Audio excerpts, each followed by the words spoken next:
students, welcome to your channel Concept Buildup. I am your educator Ritika. So guys, this is the part 2 of photosynthesis. Part 1 हम already कर चुके हैं. Part 1 में हमने बात किया था about the stomatal regulation and what is hypertonic solution, what is hypotonic, what is exosmosis, endosmosis और कुछ general concepts जो हमारे photosynthesis में होता है. इस वीडियो में आज हम बात करने वाले हैं photosynthesis का जो actual process होता है, कैसे होता है, what is light dependent reaction, what is dark reaction. तो ये सारे सवालों के जवाब आपको इस वीडियो के एंड तक पूरे के पूरे क्लियर हो जाएंगे. आप मेरे साथ बने रहिए इस वीडियो में. सो फर्स्ट ऑफ ऑल एक जनरल अगर हम वे में लेके चलें कि फोटोसिंथेसिस के बारे में, हमने लास्ट क्लास में भी देखा था कि ये लीफ में होता है फोटोसिंथेसिस का प्रोसेस. एंड लीफ क्या होता है कि क्लोरोफिल पिगमेंट की वजह से और लाइट को एब्जॉर्ब करके फूड का फॉर्मेशन करते हैं. ठीक है, तो लीफ के पास क्या है? Leaf has mesophyll cells. Leaf के पास क्या होते हैं? मेसोफिल सेल्स होते हैं. और इसके पास भी दो तरीके के हैं मेसोफिल सेल्स. कौन से? एक तो पेलिसेड होंगे और दूसरे होते हैं स्पॉन्जी सेल्स. ठीक है, तो लीफ में क्या प्रेजेंट होता है? मेसोफिल सेल्स प्रेजेंट होते हैं. नाउ लीफ में सन था. सन ने क्या करा? सन ने लाइट पास करा. अब लाइट ऐसे ही तो लीफ नहीं ले लेगा ना, लाइट ऐसे ही नहीं ले लेगा. उस लाइट को ट्रैप करने के लिए हमें एक पिगमेंट चाहिए जिसको हमने क्या बोला था लास्ट क्लास में? Chlorophyll. Now this light is trapped by a green colour pigment which is known as chlorophyll. ठीक है, इस ग्रीन कलर के पिगमेंट ने लाइट को ट्रैप कर लिया और ट्रैप करने के बाद इसको यूज़ करके CO2 को यूज़ करके वाटर को यूज़ करके इन्होंने क्या बनाया? इसने बनाया ग्लूकोज. ठीक है, क्या फॉर्म किया? ग्लूकोज फॉर्म किया. प्रोवाइड करी एनर्जी किसको? प्लांट को. तो क्या हुआ कि इनपुट में हमने क्या लिया था? CO2. अब ये CO2 कहाँ से आ रहा है? CO2 is coming from the atmosphere. हमने क्या करा? प्लांट ने क्या करा? प्लांट ने एटमोसफेरिक CO2 का यूज़ किया. यहाँ पे plant used the atmospheric CO2. अब कैसे आ गया एटमॉस्फेरिक CO2? लीफ तक कैसे पहुंचा? लीफ तक ऐसे पहुंचा कि लीफ के बाहर, आप ये समझिए कि लीफ के अंदर CO2 का कॉन्सेंट्रेशन ना के बराबर है, बट लीफ के बाहर तो बहुत ज़्यादा कॉन्सेंट्रेशन है ना. तो CO2 का जो प्रोसेस है पहुंचने का लीफ तक, वो था डिफ्यूजन. ठीक है, डिफ्यूजन क्या होता है? What is diffusion? Diffusion is a process by which the molecules travel from high concentration to low concentration. अभी हमने क्या बोला कि आउटसाइड द लीफ, लीफ के बाहर, और एक केस लेके चलते हैं इनसाइड द लीफ. ठीक है, लीफ के अंदर. आउटसाइड द लीफ कैसा कॉन्सेंट्रेशन है CO2 का? लीफ के बाहर बहुत ज़्यादा है तो हाई कॉन्सेंट्रेशन हो गया. अगर इनसाइड द लीफ बात करें, CO2 का कॉन्सेंट्रेशन कैसा है? बहुत कम है तो लो कॉन्सेंट्रेशन हो गया. So diffusion is a process जो कि मैंने आपको अभी बताया कि मॉलिक्यूल्स का movement high concentration to low concentration हो रहा है. तो ये हाई मतलब एटमॉस्फेयर से CO2 ने कहाँ ट्रेवल किया? Inside the leaf. तो समझ में आया CO2 किस प्रोसेस के थ्रू एंटर कर रहा है लीफ में? By the process called diffusion. उसके बाद बात आती है वाटर की. वाटर कैसे आया लीफ में? वाटर आएगा सॉइल के थ्रू. ठीक है, सॉइल है, सॉइल्स में रूट्स होते हैं प्लांट के पास. ठीक है, रूट्स होते हैं. रूट्स का काम क्या होता है? वाटर को एब्जॉर्ब करना. ठीक है, वाटर को एब्जॉर्ब किया रूट्स ने, और रूट्स ने कहाँ तक पहुँचाया? लीफ तक पहुँचाया. तो प्लांट में वाटर कहाँ से आया? लीफ में वाटर कहाँ से आया? With the help of roots, with the help of soil. तो ये एक जनरल प्रोसेस था फोटोसिंथेसिस का. ओके, तो अगर हम इसका रिएक्शन देखें, बेसिकली ये रिएक्शन कैसे बनता है कि 6 CO2 plus 6 molecules of water gives us C6H12O6 plus 6H2O and 6O2 release. ठीक है, नाउ ये होता है with the help of light and chlorophyll. तो वही तो प्रोसेस हुई कि CO2 था, वाटर था, raw material, as a raw material थे. क्या रिलीज हुआ यहाँ से ग्लूकोज का फॉर्मेशन हो गया. ये ग्लूकोज बन गया और यहाँ पे हमें बाय प्रोडक्ट में O2 भी तो रिलीज हो रहा है. This O2 is release into the atmosphere. और उसके बाद ये वाटर है, इसका क्या करना है? इसका रीयूटिलाइजेशन होगा. इस वाटर का रीयूटिलाइजेशन हुआ। तो ये प्रोसेस थी इसकी 6CO2 + 6H2O gives us C6H12O6 6H2O + O2। Got it? Let us move on further with the phases of photosynthesis. तो फोटोसिंथेसिस के 2 फेज होते हैं, एक होता है लाइट रिएक्शन, एक होता है डार्क रिएक्शन। सबसे पहले यहाँ पर हम बात करने वाले हैं लाइट डिपेंडेंट रिएक्शंस की। किसकी बात करेंगे हम यहाँ पे? Light dependent reactions. Light dependent reaction, इनको दूसरे नाम से भी जाना जाता है which is known as photochemical phase. इसको आप फोटोकेमिकल फेज भी बोलते हो एंड इसको दूसरे नाम से भी बोलते हो which is known as light reaction simply. तो 3 नाम इसी के हैं, लाइट रिएक्शन बोल लो, फोटोकेमिकल फेज बोल लो या लाइट डिपेंडेंट रिएक्शन बोलो। अब जैसा कि इसमें लिखा है कि लाइट डिपेंडेंट मतलब ऐसी रिएक्शन जो लाइट के प्रेजेंस में हो रही है, जो लाइट पे डिपेंड कर रही है। और ये रिएक्शन होती कहाँ है? लोकेशन, इंपॉर्टेंट पॉइंट, लोकेशन क्या है इसका? Light dependent reaction, light reaction होती है थाइलेकॉइड में। लाइट रिएक्शन कहाँ होती है भाई? थाइलेकॉइड में। ये इंपॉर्टेंट पॉइंट है। और थाइलेकॉइड कहाँ होता है? क्लोरोप्लास्ट में, जो कि हमने फर्स्ट वीडियो में बहुत अच्छे से बात कर ली थी इसके बारे में। तो यहाँ पे लाइट रिएक्शन का लोकेशन क्या था? थाइलेकॉइड। अब यहाँ पे 2 प्रोसेसेस होती हैं। पहली प्रोसेस यहाँ पे होती है activation of chlorophyll, activation of chlorophyll, और दूसरी प्रोसेस होती है splitting of water, splitting of water. तो कैसे होती हैं ये दोनों प्रोसेसेस, ये देखते हैं। सबसे पहले सन है, सन ने क्या करा, ये सारी प्रोसेस लीफ में हो रही है। लीफ में कहाँ पे? क्लोरोप्लास्ट में। क्लोरोप्लास्ट में कहाँ पे? थाइलेकॉइड में हो रही है, ठीक है। अब सन ने light the and this light was absorbed by a pigment which is known as chlorophyll. Chlorophyll ने लाइट एब्जॉर्ब करी, क्लोरोफिल खुश हो गया। क्लोरोफिल ने लाइट एब्जॉर्ब करी, क्लोरोफिल खुश हो गया, मतलब क्लोरोफिल क्या हुआ? एक्टिवेट हो गया। क्लोरोफिल एक्टिवेट हो गया। क्यों एक्टिवेट हुआ? क्योंकि इसे एनर्जी मिल गई, एनर्जी मिल गई in the form of photons.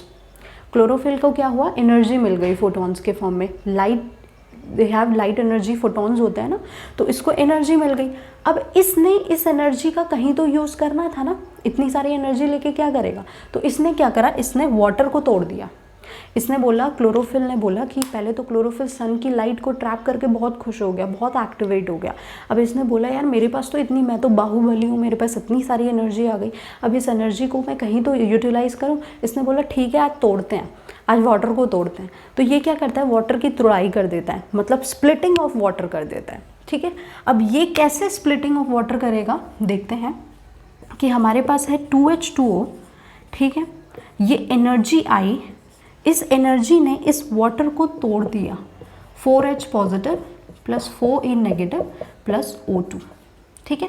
Water की स्प्लिटिंग हो गई, इसने वाटर को स्प्लिट कर दिया। जब वाटर स्प्लिट हो जाता है तो हमारे पास क्या बचता है? हमारे पास हाइड्रोजन और ऑक्सीजन बचता है। क्यों? क्योंकि वाटर बनता भी तो यहीं से है ना।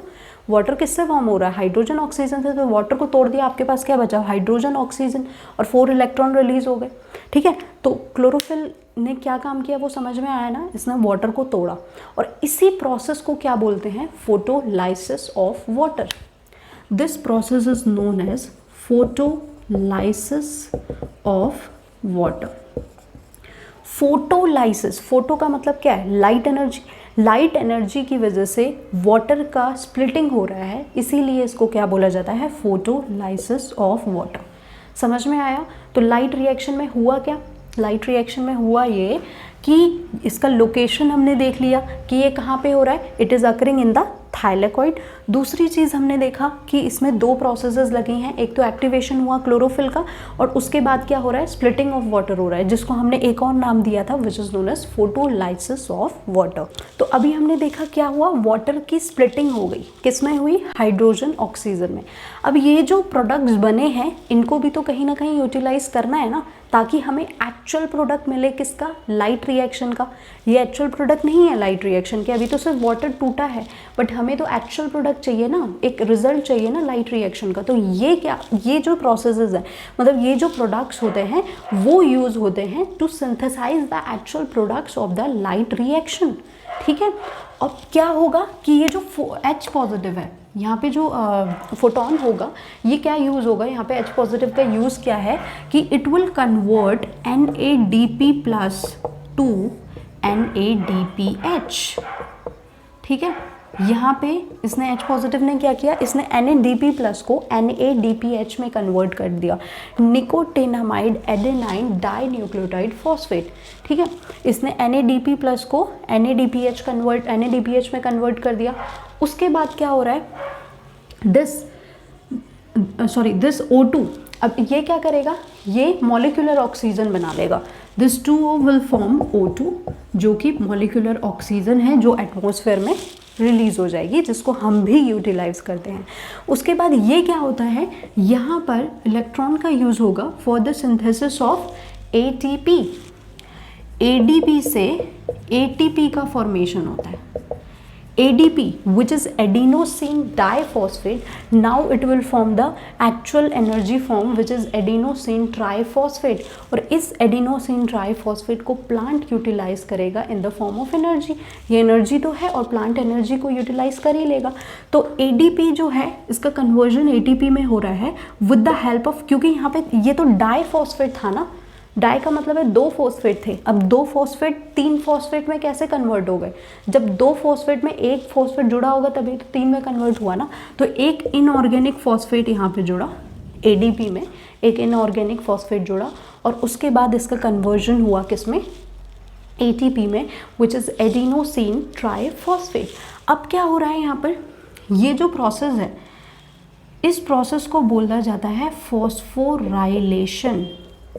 इसको फॉस्फोराइलेशन हम बोल सकते हैं क्या, बिल्कुल बोल सकते हैं। फॉस्फोराइलेशन इसलिए because there is an addition of a inorganic phosphate to form ATP from ADP, इसीलिए हमने इसको बोला फॉस्फोराइलेशन। अगर मैंने इसमें फॉस्फोराइलेशन के आगे लाइट फोटो यूज़ कर दिया तो क्या ये सही हो जाएगा, ये बन जाएगा फोटो फॉस्फोराइलेशन।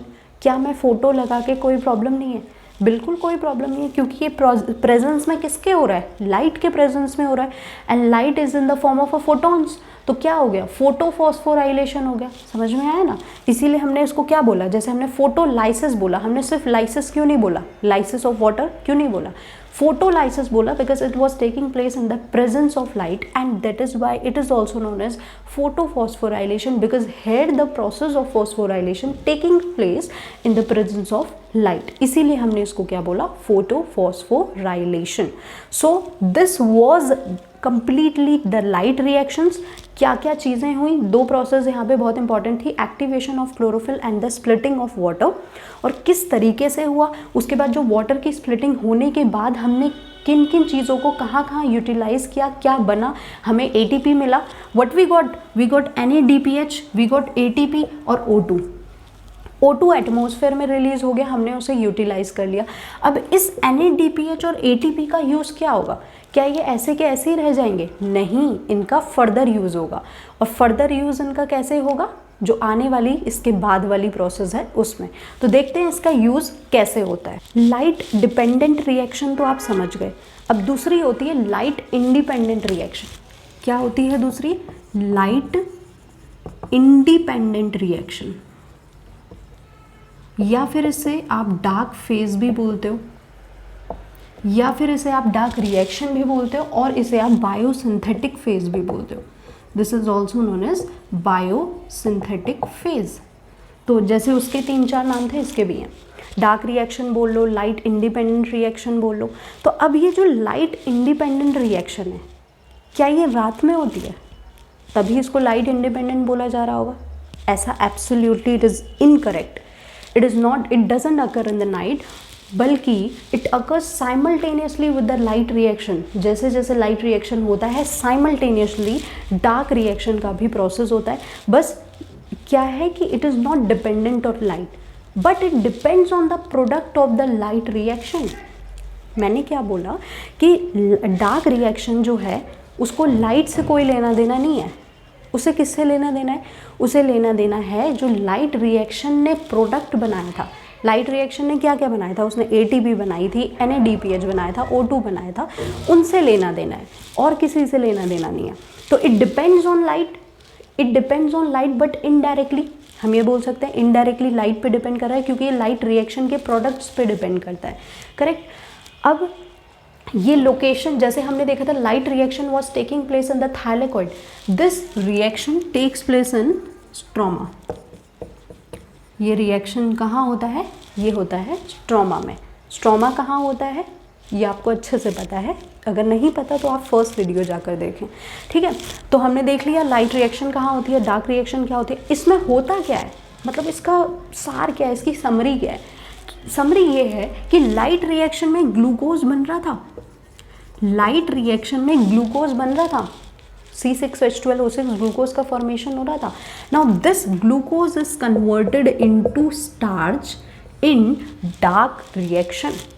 ये ग्लूकोज का कन्वर्जन स्टार्च में हो जाता है, ठीक है, और बहुत सारे ग्लूकोज मिलकर एक स्टार्च बनाते हैं। तो प्रोसेस होती है पॉलीमराइजेशन। प्रोसेस कौन सी होती है?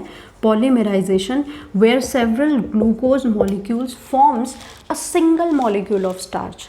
और कभी कभी ऐसा भी होता है कि ग्लूकोज का कन्वर्जन किस में होता है? सुक्रोज में।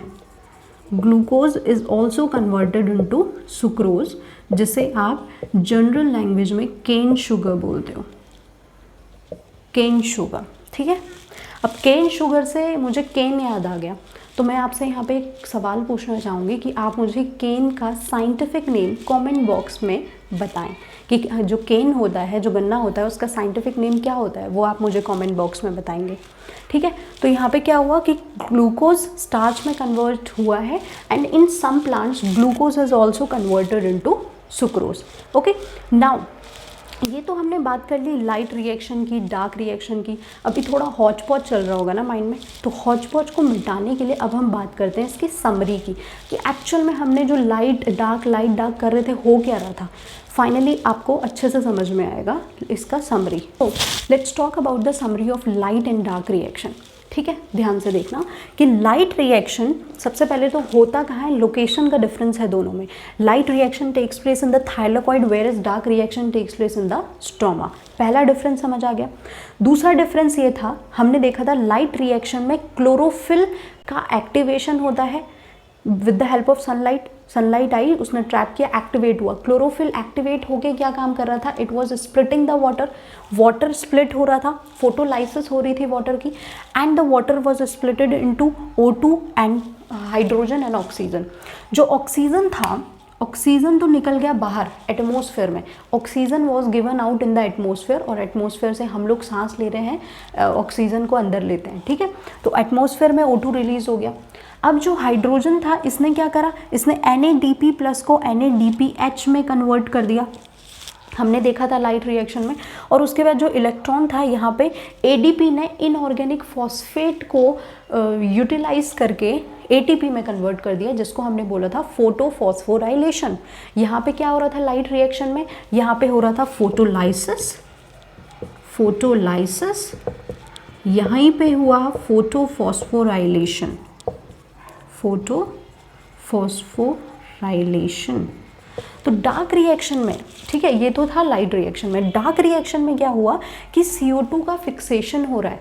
The CO2 which is present in the atmosphere is fixed, मतलब उसका यूटिलाइजेशन किया जा रहा है अब CO2 का। ग्लूकोज जो लाइट रिएक्शन का प्रोडक्ट था, that was converted into starch. Glucose जो लाइट रिएक्शन का प्रोडक्ट था, क्योंकि डार्क रिएक्शन लाइट रिएक्शन पे डिपेंड करता है, उनके प्रोडक्ट्स पे डिपेंड करता है। कैसे? क्योंकि ग्लूकोज अपटेन हो रहा था, अब वो ग्लूकोज क्या था, कन्वर्जन उसका स्टार्च में हो रहा है। और क्या क्या चीज़ें होती है डार्क रिएक्शन में, जो लाइट रिएक्शन में बन रहे हैं वो वापस से अपने रीफॉर्म कर लेते हैं। कैसे? डार्क रिएक्शन में क्या हो रहा है, जैसे लाइट रिएक्शन में NADP प्लस से NADPH का फॉर्मेशन हो रहा था, तो डार्क रिएक्शन में क्या होता है, NADPH वापस से NADP प्लस में कन्वर्ट हो जाता है। NADPH क्या होगा, ये डार्क में होता है, कि NADPH वापस से NADP+ में कन्वर्ट हो जाता है। और लाइट रिएक्शन में क्या हो रहा था, ADP ATP में फॉर्म हो रहा था, तो यहाँ पे ATP अगेन ADP में कन्वर्ट हो जाएगा डार्क रिएक्शन में। तो ये सारी प्रोसेस क्या हो रही है, रिवर्स हो जा रही है, ठीक है, all the process are getting reversed. तो ये प्रोसेस थी। आई होप कि आप लोगों को लाइट रिएक्शन डार्क रिएक्शन का पूरा समरी समझ में आया होगा। नाउ लेट्स टॉक अबाउट कि लीफ में किस तरीके से अडेप्टेशन होता है फोटोसिंथेसिस के लिए, क्योंकि सारी प्रोसेस तो लीफ में ही हो रही है ना, तो लीफ को भी अपने अंदर कुछ ना कुछ मॉडिफिकेशन लाना पड़ेगा। अब लीफ मॉडिफिकेशन कैसे लाता है, लीफ अपने सरफेस एरिया को बढ़ा देता है। Leaf increases the surface area. अगर सरफेस एरिया लीफ का बढ़ता है, अगर इसका सरफेस एरिया बढ़ता है तो लाइट एब्जॉर्प्शन भी बढ़ेगा, करेक्ट। सरफेस एरिया बढ़ेगा तो ज़्यादा से ज़्यादा लाइट ट्रैप हो सकती है सनलाइट से, ज़्यादा से ज़्यादा क्लोरोफिल ट्रैप कर लेगा, ठीक है। दूसरा होगा कि क्लोरोप्लास्ट जो होगा वो अपर एपिडर्मिस के रीजन में ज़्यादा प्रेवलेंट हो जाएगा वहाँ पे होना। क्लोरोप्लास्ट का मतलब, क्लोरोप्लास्ट क्या होगा कि अगर वो अपर एपिडर्मिस में आ जाएगा, लीफ के अपर एपिडर्मिस में, तो ज़्यादा से ज़्यादा, सॉरी नॉट क्लोरोप्लास्ट, क्लोरोफिल अगर क्लोरोप्लास्ट के अपर एपिडर्मिस वाले रीजन में आ जाएगा, लीफ के अपर एपिडर्मिस रीजन में आ जाएगा, तो क्या होगा, क्लोरोफिल ज़्यादा से ज़्यादा लाइट को ट्रैप कर सकता है।